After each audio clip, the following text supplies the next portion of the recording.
एक बार गोपियों के मन में आया कि जमुना जी के पल्ली पार एक बाबा रहते हैं जिनका नाम है दुर्वासा ऋषि। जमुना जी में बाढ़ आई हुई थी, बाबा भूखा प्यासा था, चलो जब उसको भोजन ही करा के आए। पर जमुना जी का पाठ एकदम भरा हुआ चल रहा था, कैसे भोजन कराएं। तो ठाकुर जब गोपियां इकट्ठी हुई भोजन लेकर, ठाकुर जी पास में ही थे। तो गोपियां विचार कर रही थी कैसे जाएं, पल्ली पार कोई नौका नहीं है, कैसे जाएं, जमुना जी में बाढ़ आई हुई है। ये इसी स्थान की लीला है जहां हम सुना रहे हैं। भगवान ने कहा गोपियों एक उपाय मेरे पास है। बोले क्या? यमुना जी से एक बात कहो। बोले क्या? बोले अगर कृष्ण ब्रह्मचारी हैं तो हमें रास्ता दे दे। प्रेम से बोलो राधे राधे। गोपियां आपस में एक दूसरे को मुंह देके ये कह रहे हो ब्रह्मचारी हूं मैं, ब्रजवासी तो ब्रजवासी ठहरे भैया। एक मैया अभी एक दिन वीडियो देखा हमने, प्रेमानंद बाबा के पास पहुंची। कहाँ से? राधा वल्लभ मंदिर गोसाई जी की। तो बोले महाराज जी मैं सुनने में आ रहा हूँ कि बिहारी जी को कॉरिडोर बन रहा है और वहाँ में हमारो मकान भी जा रहा है, वहाँ राधा वल्लभ जी बिहारी जी में आ रहे हैं। उस मैया के बाद बाबा कह रहे थे जैसा बिहारी जी चाहेंगे, ये तो बिहारी जी की लीला है भैया वही। बोले बाबा ये हमारी तो पीढ़ी दर पीढ़ी या ब्रज में ठाकुर जी के दर्शन करते भये गुजर गई, कई पीढ़ियां गुजर गई। और हमारा एक नियम है, हम ठाकुर जी की मंगला आरती करें, राधा वल्लभ जी की, जब जाकर अपनों घर को काम करें। अब यहाँ से कहूँ अंत जानो पड़ो तो कैसे मंगला करवे आएंगे। तो बाबा नीचे सिर करके, ब्रजवासी से कौन जीत सके, नीचे सिर करके ये तो बिहारी जी जो जाने बिहारी जी करेंगे, बिहारी जी से प्रार्थना करो। तो मैया बोली बिहारी जी कहा करेगा, माने तो अपना घर बचा लियो, हमारे घर तोड़ रहा है। प्रेम से बोलो राधे राधे। और हम जाने वह बिहारी है, वो 350 वर्ष से आयो, हम तो वहां 500 वर्ष से रह रहे हैं, कल को आयो हमारे घर को तोड़ रहा है?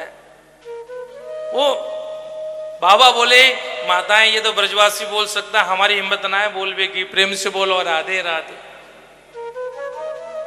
हकीकत है उनको भी कष्ट होता है, काम अच्छा हो रहा है, ये इसके विपरीत नहीं है हम लोग।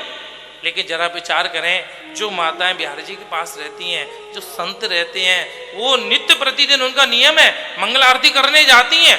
जब घर में काम करती हैं, वहां से जमुना पल्ली पार रहने चलेगी, कैसे जाएंगी? आप लोग आयो, कितने बिहारी जी गए हो, कितने धक्के मुक्के मिले, कोई व्यवस्था नहीं, कोई उसमें है। तो मन में दुख तो होता है उनका।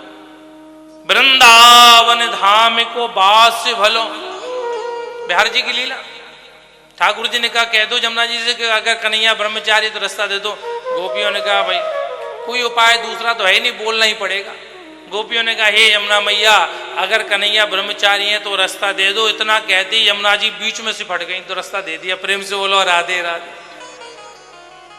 गोपियां आपस में विचार कर रही, ये रात दिन भर हमारे आगे पीछे डोले, ये ब्रह्मचारी कहाँ थे है गो। लेकिन असमंजस में चलो चली गई, भोजन कराया। और जितना भोजन लेके गई थी दुर्वासा ऋषि पल्ली पार, दुर्वासा ऋषि का आश्रम है, पूरा भोजन कर गए दुर्वासा ऋषि, पूरा भोजन। अब वहां से भी आने की वही, अब आए तो कैसी हैं यमुना जी वही फिर बह रही है, आपस में विचार कर रही। तो दुर्वासा ऋषि बोलो मैं बताऊं एक बात। बोले क्या? यमुना जी से प्रार्थना करो, अगर दुर्वासा ऋषि केवल दूरवा को ही आहार करें तो हमें रास्ता दे दो।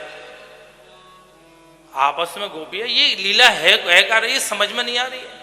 उधर से तो कन्हैया ने कही कि मैं ब्रह्मचारी हूं तो रास्ता दे दो, इधर से बाबा कह रहे हो कि मैं दूरबा को आहार करूं। अभी अभी हम अपने घरन से इतना बना के लाए माल, सब पाएगो प्रसाद भी ना छोड़ो, ये दूरबा को माने घास का आहार। तो एक बड़ी बूढ़ी सखी बोली जैसी उधर से करी ऐसी है इधर से कर लो। तो गोपियां कहती हे यमुना मैया अगर दुर्वासा ऋषि केवल दूरबा का आहार करते हैं तो हमें रास्ता दे दो। यमुना जी ने पल्ली पार से भी रास्ता दे दिया। प्रेम से बोलो राधे राधे। तो हमारे गुरुदेव कहते हैं ये वही स्थान है, दो ठग के बीच बसे एक ठगनी। ये इसका दोहा है। दो ठग कौन से हैं? इधर कन्हैया ठग, इधर दुर्वासा ऋषि ठग।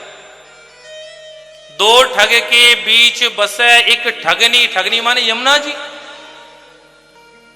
मरम न जाना कोई, कौन है?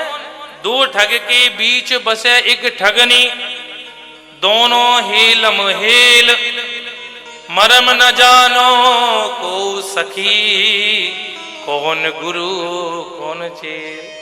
कौन गुरु है कौन चेला है, या तो कन्हैया गुरु है या दुर्वासा ऋषि गुरु, कौन है? ये इसी स्थान की लीला है जहां बैठ रहे हैं। वृंदावन धाम को बास भलो, जहां पास बहे यमुना पटरानी।